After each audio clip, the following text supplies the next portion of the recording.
Fala galera, sou o professor Ederson, professor de História do Colégio São Francisco Coque de Passos, e hoje a gente vai discutir um pouquinho a respeito de independência do Brasil e primeiro reinado, tá?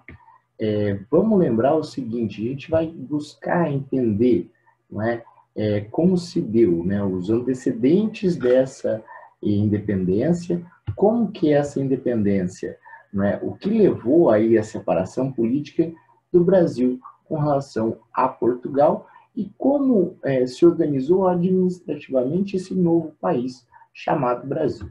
Bom, vamos lá. Como antecedentes dessa independência, nós podemos citar a transferência da corte portuguesa para o Brasil, tá? Em 1808, quando o Dom João VI resolve, né, vir com a família real e com a corte para o Brasil para fugir das guerras napoleônicas, tá? O que vai acontecer? O que vai acontecer é que essa transferência da corte, ela gera uma série de impactos, não é, na vida brasileira. Primeiramente, ela significou o fim do pacto colonial. Ué, mas por quê? Então quer dizer que o Brasil já deixou de ser colônia imediato? Não. Mas, em 1808, não é, logo na sua chegada, Dom João VI já assinou o tratado de abertura dos portos às nações amigas. O que significava isso? Significava que o Brasil poderia comprar e vender, não é, das nações amigas de Portugal, e não somente mais apenas da sua metrópole. Em 1810, né, como curiosidade, o Dom João assina o Tratado de Comércio, Navegação, Aliança e Amizade, que é aquele tratado que estabelece as tarifas alfandegárias, ou seja, quantos produtos pagam para entrar no Brasil. Né? Lembrando que esse tratado beneficiou quem? Beneficiou os ingleses, uma vez que os produtos ingleses, para ingressar no Brasil, eles pagavam 15%. Os portugueses pagavam 16% e as demais nações 24%. Além dessas mudanças comerciais, a presença do rei ela causou uma série de transformações, principalmente transformações urbanísticas na cidade do Rio de Janeiro, como a construção da Biblioteca Nacional, né, a construção que na época era Real Biblioteca, a construção do Jardim Botânico e várias outras obras, né, que foram feitas devido à presença do rei. Tá? Bom, além disso, nós citamos também que para poder participar do Congresso de Viena, o Dom João VI elevou o Brasil à categoria de Reino Unido. Na prática, significa o quê? Que em 1814 o Brasil deixou de ser colônia para ser o quê? Parte do Império Português. E digo mais, ele se tornou a sede do Império Português uma vez que a corte estava aqui. Tá? Bom, essa situação ela desagradou os portugueses, tá? O fato do rei estar aqui, eles perderem o espaço comercial, não é? O mercado brasileiro desagradou os portugueses. O que levou ali, lá em Portugal, não é, a ocorrência de um movimento chamado Revolução Liberal do Porto, em 1820. A Revolução Liberal ela exigiu o retorno imediato do Dom João VI para Portugal. Dom João VI parte para Portugal e deixa o seu filho aqui como príncipe regente. Tá? Essa revolução, embora ela tenha o nome de Revolução Liberal, ela é liberal para Portugal. Para o Brasil, ela tinha o claro objetivo de recolonizar o Brasil, ou seja, acabar com todas as liberdades que o Brasil e os brasileiros haviam conseguido. Bom, a elite brasileira, não é, temendo essa recolonização, temendo ali essa volta à situação de colônia e com isso perdendo todas as liberdades, em especial a liberdade comercial, ela se aproxima do Dom Pedro, tá? Pedindo ali, articulando para que o Dom Pedro, não deixe o Brasil, uma vez que as cortes portuguesas deram uma ordem exigindo a presença do Dom Pedro também em Portugal.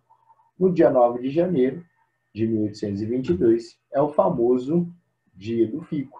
Dom Pedro, ao invés de retornar a Portugal, ele desobedece uma ordem de seu pai, Dom João VI, e fica no Brasil, tá? Bom, o choque entre o governo de Portugal e o governo do príncipe regente torna-se cada vez mais intenso, tá? Quando chega a ordem em setembro de 1822, ordem que o Dom João VI estaria retirando toda a autoridade do Dom Pedro do Brasil, tá? O Dom Pedro proclama a independência do Brasil. Temos um detalhe, tá? Vocês estão vendo aí o quadro, né? O famoso quadro do Pedro Américo, tá? O Grito do Ipiranga. E nesse famoso quadro, moçada, a independência ela é retratada como um momento épico. Mas a gente sabe que não foi bem assim que ocorreu, tá? O Dom Pedro estava praticamente sozinho, com poucos homens fazendo a sua escolta, né? Ele estava montado em mulas, não é? E ele tinha parado ali às margens do rio Ipiranga porque ele tinha sentido um desconforto, né? Gastrointestinal, tá? Então, não, essa cena épica, né? Que é retratada aqui, ela não comprovada historicamente, muito pelo contrário, foi um gesto muito mais simples. Bom, o que a gente pode dizer também é o seguinte: a independência brasileira, ela não significou uma revolução. Por que ela não significou uma revolução? Ela foi um movimento em que ela manteve o status quo da sociedade, ou seja, não houve nenhuma alteração social, tá? O Brasil continuou sendo um país marcado, né? Continuou sendo um território marcado pela concentração de terras, pela concentração de renda, né? Continuou sendo agroexportador e continuou sendo aí um país escravocrata, tá? Muitas vezes a gente fala que a independência do Brasil foi um movimento pacífico, tá? Ele foi pacífico porque não houve uma guerra entre Brasil e Portugal, não é? Como a gente pode citar a independência das 13 colônias, não é? Contra a Inglaterra, não houve uma guerra entre Brasil e Portugal. Mas isso não significa que não tivemos aqui no território brasileiro, né, províncias, né, que queriam manter-se unidas a Portugal, tá? E para isso Dom Pedro usa, não um exército de mercenários, tá? Para reprimir aí, vencer essas resistências aí nas províncias, por exemplo, Bahia, Piauí, Pará e a Cisplatina, para garantir aí a independência do território brasileiro. Um outro detalhe que a gente fala também é o seguinte: o reconhecimento da independência do Brasil, tá? Ele não vem de imediato, ele demora um tempo aí, pelo que vocês estão vendo na apresentação. O primeiro país a reconhecer a independência do Brasil é o próprio Estados Unidos, tá? Em 1824. Os Estados Unidos, ele reconhece a independência do Brasil no que a gente chama de doutrina Monroe, tá? A doutrina Monroe significa o quê? A América para os americanos, tá? O que significa isso na prática? Significa que os Estados Unidos apoiaria todos os movimentos, tá, de independência da América Latina e se posicionaria contra o intervencionismo europeu na América, tá? Então, isso aí é o contexto dos Estados Unidos reconhecer a nossa independência. Portugal, né, para reconhecer a nossa independência, houve uma negociação, o Brasil assumiu a dívida portuguesa junto à Inglaterra, uma dívida de 2 milhões de libras esterlinas. Então, o Brasil já nasce com uma grave, né, uma grande dívida aí. Bom, dada a independência, tá, ocorrida a independência, vamos entender como que esse país vai se organizar. Em 1823, inicia-se o trabalho de uma Assembleia Constituinte, tá? Vamos lembrar que a Assembleia Constituinte, a função dela é criar uma Constituição para o país, tá? E essa Constituinte, ela tinha a clara intenção, não é, de limitar o poder, não é, do rei, certo? Essa intenção desagradou o Dom Pedro. Não é à toa que o Dom Pedro ele vai fechar essa Assembleia no que nós chamamos de Noite da Agonia. Dom Pedro fecha mediante o uso da força, não é? E, em 1824, Dom Pedro outorga a primeira Constituição brasileira. O que é outorgar? É impor ali a Constituição, a primeira Constituição do Brasil. Bom, como características dessa Constituição, e já apareceu em várias questões do Enem, tá? A gente cita aqui a divisão de poderes. Temos aqui 4 poderes: executivo, legislativo, judiciário, e aí um detalhe que é o diferente, que é o poder moderador. O poder moderador de uso exclusivo do rei dá o direito do rei interferir e dissolver os demais poderes. Na prática, nós podemos falar que o quê? Que era um absolutismo, onde a vontade do rei ela acabava prevalecendo. Um outro detalhe que nós falamos também é o seguinte: o voto ele é um voto censitário. O que é o voto censitário? O voto censitário é que, para você poder votar, você precisa ter uma renda mínima X, tá? Então, somente quem tem dinheiro vota, somente quem tem dinheiro pode ser candidato, tá? E aqui, com relação à religião, nós citamos também o fato do Brasil adotar o catolicismo como religião oficial, e temos 2 características aqui: o padroado e o beneplácito. Moçada, o que é o padroado? O padroado é o direito do rei de nomear bispos e padres. Então, o Dom Pedro escolheria, por exemplo, quem seria o bispo de São Paulo. O Dom Pedro escolheria quem seria o padre, não é, da igreja X, tá?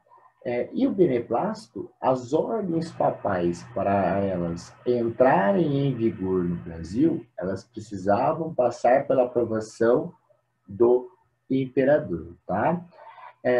Essas 2 características é uma herança, não é, da aliança portuguesa com a Igreja Católica, tá?